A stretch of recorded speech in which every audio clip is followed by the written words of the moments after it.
হাতে দেওয়া ডালের বড়ি দেখতে আর খেতে যতটা ভালো লাগলেও তার পেছনে যে স্ট্রাগলটা আছে সেটাই আজকে তোমাদের সাথে এই পুরো ভ্লগে শেয়ার করব। বড়ি দেওয়ার ঠিক আগের দিন এভাবেই গাছ থেকে আমার মা কুমড়ো পেড়ে ভালো করে ধুয়ে কেটে তারপর কিন্তু কুমড়োটাকে কুড়িয়ে রাখে। বাজারে কিন্তু অনেক রকমেরই বড়ি পাওয়া যায়, তবে আমার মা কিন্তু বাজার থেকে বড়ি কিনে সেরকম খাওয়া পছন্দ করে না।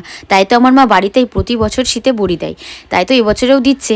আর আমাদের বাড়িতে কিন্তু কুমড়ো গাছ প্রতি বছর হয়, আর সেখানে কিন্তু অনেক কুমড়ো হয়। আমার মা কিন্তু ছোট্ট একটা টবে কুমড়ো গাছ লাগায়, আর সেখান থেকে কিন্তু অনেক বড় গাছ হয়ে যায় আর অনেক কুমড়ো হয়। কুমড়োটাকে ভালোভাবে কুড়িয়ে বেশ ভালো করে কিন্তু জল দিয়ে ধুতে হবে, না হলে কিন্তু কুমড়ো যদি ভালো করে ধোয়া না হয় তাহলে কিন্তু বড়ি টক হয়ে যায়। ঠিক তেমনই কিন্তু কুমড়োটা খুব বেশি মোটা করে কোড়ালেও হবে না, আবার খুব বেশি পাতলা করে কোড়ালেও হবে না, মানে বুঝে শুনে করতে হবে। আর কিন্তু তার সাথে আগের দিন সন্ধ্যাবেলায় ডালটাও ভালো করে ধুতে হবে, কারণ যত ভালো করে আমি ডাল দেবো বড়ি কিন্তু ঠিক ততটাই ভালো সাদা হবে। তার জন্য কিন্তু আমি আর মা আগের দিন সন্ধ্যাবেলা ডাল কুমড়ো সমস্ত কিছু ভালো করে ধুয়ে রেখেছি। আর এদিকে কিন্তু কয়েকটা কুমড়োর বীজ রেখে দিয়েছি, কারণ ছোট ছোট বড়ি করব বলে। একে একে কিন্তু আমি আর মা দুজন মিলে কিন্তু বড়ি বসাতে শুরু করে দিয়েছি। তবে আমি কিন্তু বড়ি বসাতে পারি না। এখানে যত বড়ি দেখতে পাচ্ছ এগুলো কিন্তু সব মাই বসাচ্ছিল এক এক করে। আমি শুধুমাত্র মাকে বলছিলাম যে মা আমি কয়েকটা বড়ি বসাবো, কিন্তু মা প্রতি বছরই বড়ি দেয়, মায়ের হাতের সাথে আমি প্রতি বছরই করি, তবে আমি কিন্তু ঠিকঠাকভাবে বড়িগুলো বসাতেই পারি না।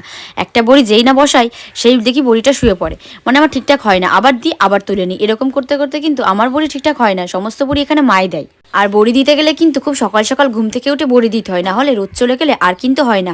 তার জন্য কিন্তু বাবা খুব ভোরবেলা থাকতেই ডালগুলো ভাঙিয়ে নিয়ে এসেছিলো, মানে ডাল বেটে নিয়ে এসেছিলো।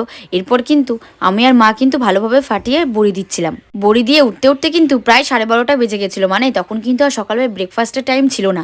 যাই হোক, সকালবেলা যেহেতু শুধু চা খেয়ে বড়ি দিতে বসেছিলাম, তাই তো সকালবেলা ভাত খাওয়ার পরে কিন্তু দুপুরবেলা মা রুই মাছের ঝোল তরকারি ভাজাভুজি এগুলো করেছিল, সেই সমস্ততে কিন্তু দুপুরবেলা ভাত খেয়ে টানা ঘুমিয়ে পড়েছিলাম। আর ঘুম থেকে ওঠার পরে মা বাবা দুজন মিলে একটু বাজারে গেছিলো, আর বাজার থেকে আসার সময় মা বাবা দুজন মিলে কিন্তু রোল সিঙ্গারা এগুলো নিয়ে এসেছিলো।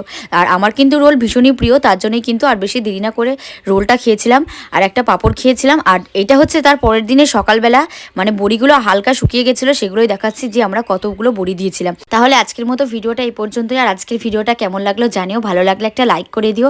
দেখা হবে পরের কোনো ডেলি ভ্লগে। টাটা।